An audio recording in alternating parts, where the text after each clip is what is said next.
दोस्तों नमस्कार। मैं मुकेश कुमार, आपका positive vibrations with Mukesh Kumar में मैं आपका स्वागत करता हूं। और दोस्तों, अब हम अपनी बुक डेल कार्नेगी की लोक व्यवहार को अब आगे बढ़ाते हैं। और अभी हम चैप्टर 3 पर हैं। और इसमें जो बेसिकली जो इस चैप्टर में डेल कार्नेगी ने जो बहुत ज़्यादा एम्फेसिस दिया है वो इस बात पर दिया है कि हम अपना काम कराने के लिए लोगों में इच्छा को कैसे जगाएं। तो उसी के संदर्भ में हमने डिफरेंट डिफरेंट एग्जाम्पल इसमें लिए हैं। तो वो यहाँ पर एक एग्जाम्पल और देते हैं डेल कार्नेगी कि उनके कोर्स में एक व्यक्ति भाग ले रहा था। और वो बताते हैं कि जो छोटे बच्चे होते हैं खाने में थोड़े फसी होते हैं। और वो किस तरीके से उसने उनको डील किया, तो वो इस तरीके का एक एग्जाम्पल लेते हैं। तो मैं उस एग्जाम्पल के बारे में बात करता हूँ कि जो डेल कार्नेगी के जो कोर्स का एक विद्यार्थी था, स्टूडेंट था, वो अपने छोटे बच्चे को लेकर परेशान था। बच्चे का वजन कम था और वह ठीक से खाना नहीं खाता था। उसके माँ बाप ने उसी तरीके का इस्तेमाल किया जिसका इस्तेमाल आमतौर पर लोग करते हैं। वो उसे डांटते रहे, फटकारते रहे, उसके पीछे पड़े रहे। और मम्मी चाहती हैं कि तुम यह खाओ, पापा चाहते हैं कि तुम जल्दी से बड़े हो जाओ। दोस्तों, अक्सर ऐसा हमारे सभी के घरों में होता है। जिस घर में भी छोटे बच्चे होते हैं वहाँ पर ये काम तो होता ही होता है कि भाई हम बच्चों को पीछे पीछे भागते रहते हैं कि भाई ये भी खा ले, ये भी खा ले, और बच्चा कहता है मैं नहीं खाऊंगा। तो उन्होंने किस तरीके से इसको बात को मनाया उसको जो है, तो वो आगे लिखते हैं, क्या बच्चे ने इन बातों पर ध्यान दिया? नहीं, बिल्कुल भी नहीं ध्यान दिया। उतना ही ध्यान दिया जितना कि आप बालू से भरे बीज के बालू के कण की तरफ देते हैं। तो बच्चा तो डेफिनेटली, आप देखते हैं बच्चे ध्यान नहीं देगा, क्योंकि उसको तो वही करना है जो उसके मन की है। तो उसने उसकी तरफ बिल्कुल भी ध्यान नहीं दिया। तो जब उसके पिता को अपनी गलती का एहसास हुआ, तो उन्होंने खुद से ये पूछा कि बच्चा क्या चाहता है और मैं अपनी इच्छा को उसकी इच्छा कैसे बना सकता हूँ। तो उन्होंने इस बात पर ध्यान दिया, क्योंकि उन्होंने इस बात को जो है, जो डेल कार्नेगी का जो कोर्स था उससे सीखा उन्होंने कि भाई अपनी इच्छा को दूसरों की इच्छा में कैसे परिवर्तित किया जाए। तो उन्होंने क्या किया, जब उन्होंने सोचना चालू किया, तो डेल कार्नेगी आगे लिखते हैं, तो उनके लिए समस्या का हल ढूंढना आसान हो गया। बच्चे के पास एक तिपहिया साइकिल थी और ब्रुकलिन के अपने घर के सामने की सड़क पर उसे साइकिल चलाना बहुत पसंद था। और इसी मोहल्ले में कुछ घर छोड़कर एक बड़ा बच्चा रहता था जो इस छोटे बच्चे की तिपहिया साइकिल छीन लेता था और खुद चलाने लगता था। तो देखिए उन्होंने यहाँ पर इस सिचुएशन को किस तरीके से मॉडिफाई किया उस बच्चे को, इस सिचुएशन को यूज़ करके। आप इसका उदाहरण पूरा सुनिए, फिर मैं थोड़ा सा इसके बारे में आपसे डिस्कस करूंगा। तो वो बच्चा जब वो उसकी साइकिल छीन लेता था तो वो क्या करता था, दौड़कर अपनी माँ से शिकायत करता था। ओके। और वो क्या करती थी, उसकी माँ को उस बड़े बच्चे को साइकिल से उतरवा करके फिर अपने बच्चे को साइकिल दिलवा देती थी। और ये लगभग हर रोज होता था। तो उन्होंने उससे क्या कहा, बेसिकली छोटा बच्चा क्या चाहता था कि भाई कि वो उसको खुद ही सबक सिखा दे। ये उन्होंने सीख लिया। उन्होंने, उसके माँ बाप ने ये देख लिया कि ये बच्चा ये चाहता है ये खुद उसको सबक सिखाए। तो उन्होंने क्या किया,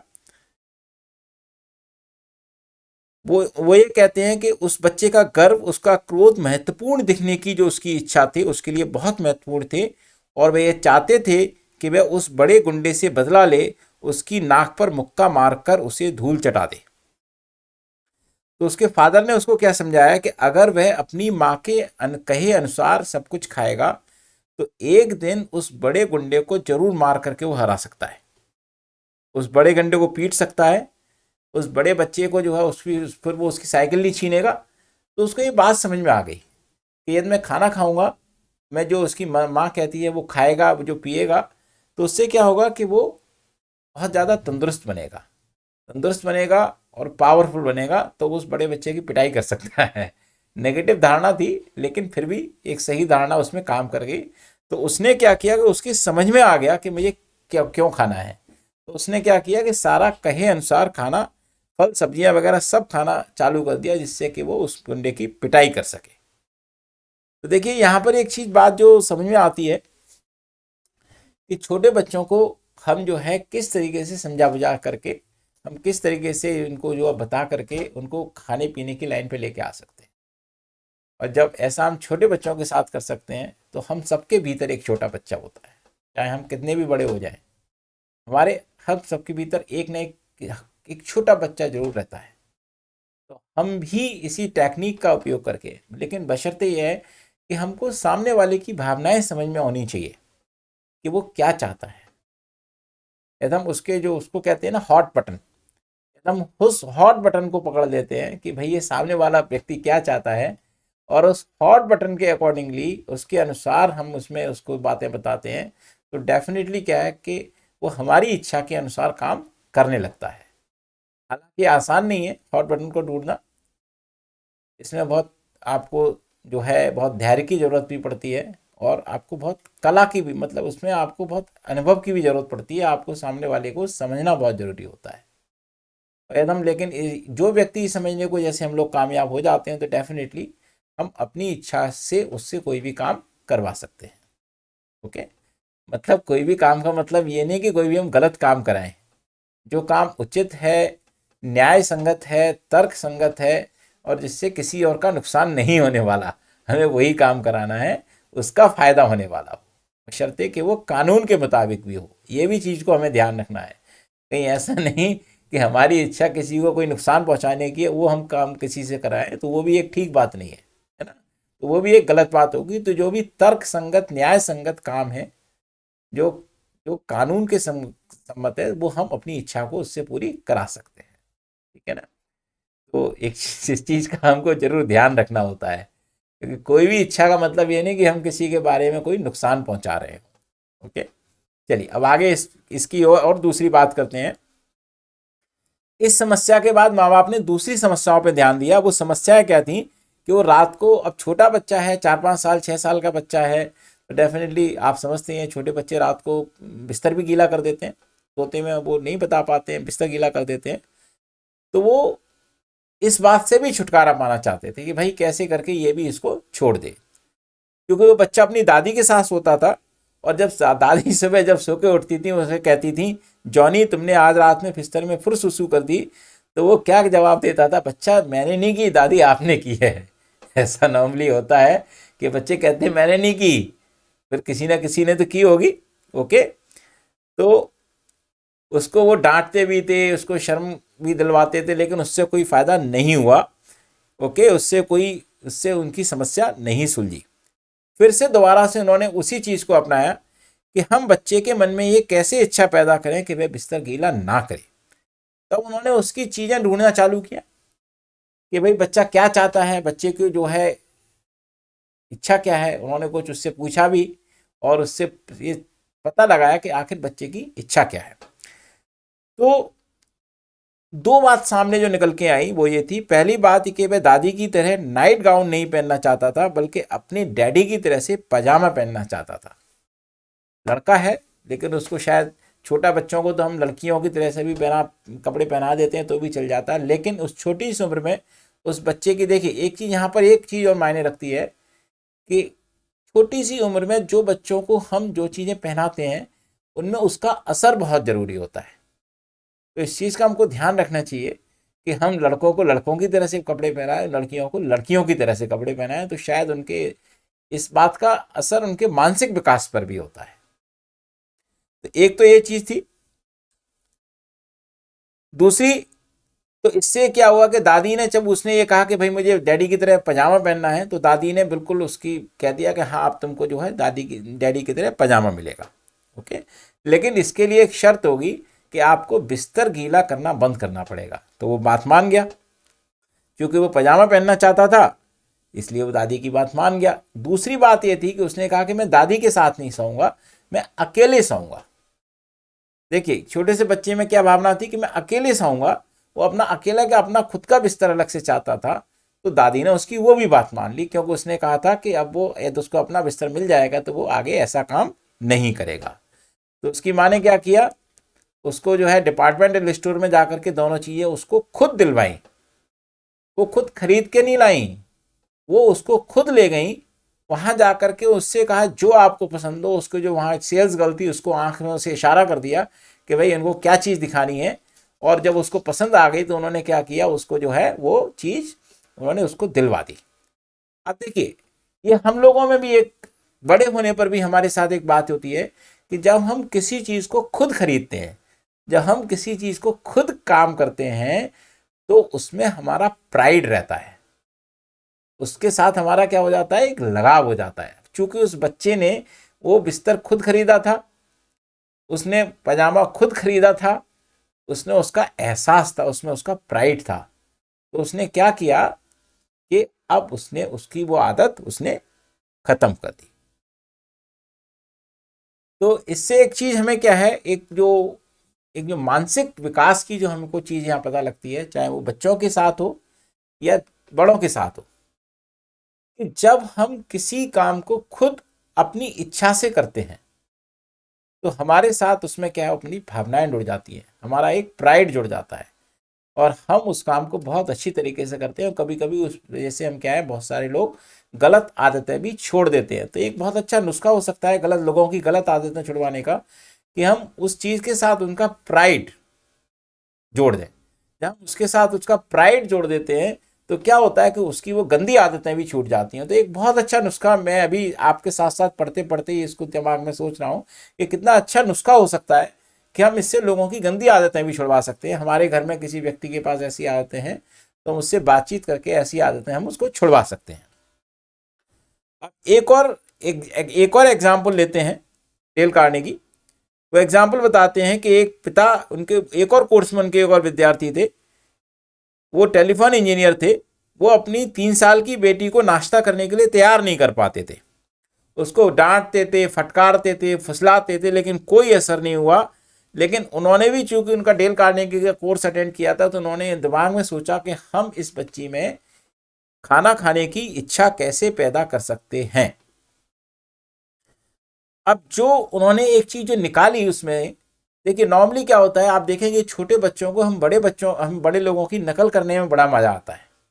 आपने अक्सर देखा होगा, छोटे छोटे बच्चे, मान लीजिए बड़े बच्चे अपने, या तो अपने फादर की नकल करते हैं या अपनी मदर की नकल करते हैं। लड़कियां मोस्टली मदर की नकल करती हैं, और लड़के हमेशा मोस्टली अपने फादर की नकल किया करते हैं। तो उनकी छोटी बच्ची भी जो थी, वो उनको अपनी माँ की नकल करने में बड़ा फायदा आता था। तो उसने एक दिन क्या किया कि उसको एक बड़ी सी चेयर ली, ऊंची सी, और उसको चेयर पे बिठा दिया, और वो कढ़ाई में कुछ ना कुछ वो पकाने के लिए, उसको हिलाने के लिए उसकी मदर ने उसको दे दिया। तो प्लानिंग के अकॉर्डिंगली क्या हुआ, उसके फादर उसमें आए, उन्होंने, जो कि माँ बाप ने दोनों ने पहले से जो प्लानिंग की हुई थी, उस प्लानिंग के अकॉर्डिंगली क्या हुआ, उसके फादर उसमें आए। तो उसने अपने फादर को खुश होते हुए बोला, देखो डैडी, मैं आज आपके लिए नाश्ता बना रही हूँ, आज मैं अपने लिए नाश्ता बना रही हूँ। उसने ये 2 वर्ड्स बोले कि मैं अपने लिए और आपके लिए, दोनों के लिए नाश्ता बना रही हूँ। तो मतलब क्या है कि उसमें अब ये प्राइड आ गया कि ये चीज मैंने खुद बनाई है, तो मुझे, तो उसका मतलब क्या हुआ कि उसने उस चीज को खाया भी, और उसने बिना कहे क्या किया, 2 बार नाश्ता कर लिया, क्योंकि उसमें क्या था, उसके साथ उसका प्राइड जुड़ा हुआ था, उसमें उसके साथ उसके महत्वपूर्ण होने का एहसास था। और उसने नाश्ता बनाने में आत्म अभिव्यक्ति का, मतलब सेल्फ रियलाइजेशन का एक नया मार्ग खोला था। इन 2 एग्जाम्पल से हमको एक जो बहुत अच्छी बात जो मुझे समझ में आई है, जो मेरे को खुद को जो समझ में आई है, हो सकता है आप भी इस बात से जो है सहमत होते हो, कि हम अपनी इच्छा जगाने के लिए, हम अपनी इच्छा से कैसे दूसरों से काम कराएं, तो हमें उसके बारे में सोचना होगा कि ये व्यक्ति आखिर चाहता क्या है, इसकी सेल्फ रियलाइजेशन किस चीज में होता है, सेल्फ प्राइड इसका किस काम में है। और यदि वो, आप उसमें वो सेल्फ प्राइड जगा सकते हैं, तो डेफिनेटली वो उस काम को जरूर करेगा। तो डेल कार्नेगी फिर अंत में इस चैप्टर में लिखते हैं कि विलियम विंटर ने एक बार कहा था कि आत्म अभिव्यक्ति इंसान के स्वभाव की सबसे बड़ी जरूरत होती है। मैं दोबारा से रिपीट करूंगा, आत्म अभिव्यक्ति इंसान के स्वभाव की सबसे बड़ी जरूरत होती है। मतलब जो हमारा ह्यूमन बिहेवियर है, उसमें जो सेल्फ रियलाइजेशन है, या आप कह सकते हैं सेल्फ रेस्पेक्ट, एक बहुत जरूरी है हर इंसान के लिए। तो उसकी सबसे बड़ी जरूरत भी है। और नॉर्मली आपने देखा होगा, बहुत सारे लोगों का जो सेल्फ रेस्पेक्ट है, उसको डिस्ट्रॉय कर रहे होते हैं।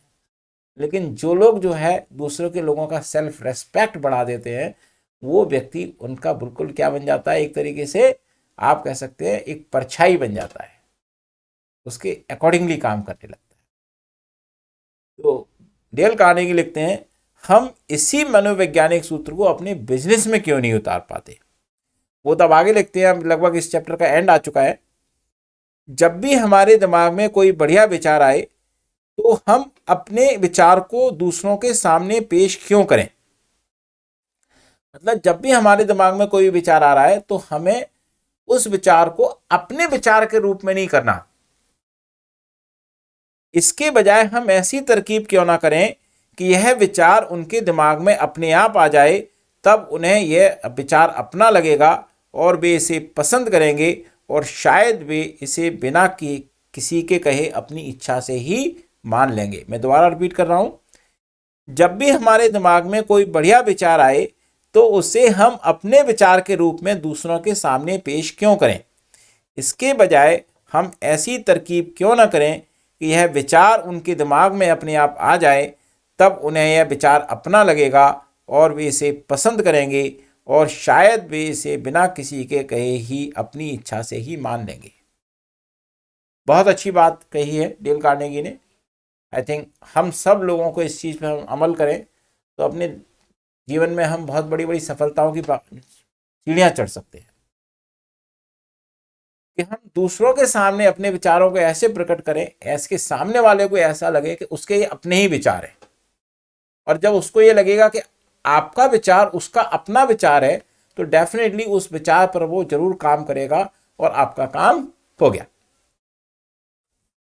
तो लास्ट में फिर वो दोबारा से एक बार फिर रिपीट करते हैं, पहले तो सामने वाले आदमी में काम करने की प्रबलता जगाएं और जो यह कर सकता है उसके साथ पूरी दुनिया है और जो यह नहीं कर सकता वह अकेला ही रहेगा। तो इस पूरे चैप्टर का जो हमारा जो समरी रही वो यह है कि सामने वाले आदमी में काम करने की प्रबल इच्छा जगाएं, अपने विचार को उसके सामने ऐसे प्रस्तुत करें कि जैसे कि उसको लगे कि खुद के उसके विचार हैं। तो इसके लिए हमें जो क्या करना है, बेसिकली जो मैं इस चैप्टर का जो एक समरी में जो समझाऊँ वो ये है कि हमें सामने वाले व्यक्ति में एक ऐसा हॉट बटन ढूंढना है जिससे उसको हमारा विचार अपना विचार लगे। दोस्तों ये ढूंढना आसान काम नहीं होता, ये बहुत ही अच्छे लोगों का मतलब बहुत ही अनुभवी लोग इसको कर पाते हैं, लेकिन मुझे उम्मीद है कि हम में से अधिकांश लोग इस बात को कर पाएंगे। और इस चैप्टर का जो सामने वाले में प्रबल काम करने की प्रबल इच्छा जगह है, इसके जरिए हम अपना बहुत सारे काम निकाल सकते हैं। लेकिन ध्यान रखिएगा, काम जेन्युइन होना चाहिए, काम कानून के अकॉर्डिंगली होना चाहिए, तर्क संगत होना चाहिए, ऐसा कोई काम ना हो जिससे किसी को दूसरे को नुकसान हो। और इसके साथ ही नमस्कार, और अब हम अगले चैप्टर में मिलते हैं जो कि अगला चैप्टर है लोगों के चहेता बनने के 6 तरीके। वो अगला खंड आता है कि हर जगह अपना स्वागत कैसे कराएं। तो इसके साथ ही नेक्स्ट वीडियो में मिलेंगे, तब तक के लिए धन्यवाद, नमस्कार। इसको सब्सक्राइब जरूर करिए, इसको लोगों के साथ जरूर शेयर करिए, ज़्यादा से ज़्यादा लोगों तक पहुँचाइए और ज़्यादा से ज़्यादा इस परिवार को बढ़ाने में हमारी मदद करिए। और धन्यवाद, नमस्कार।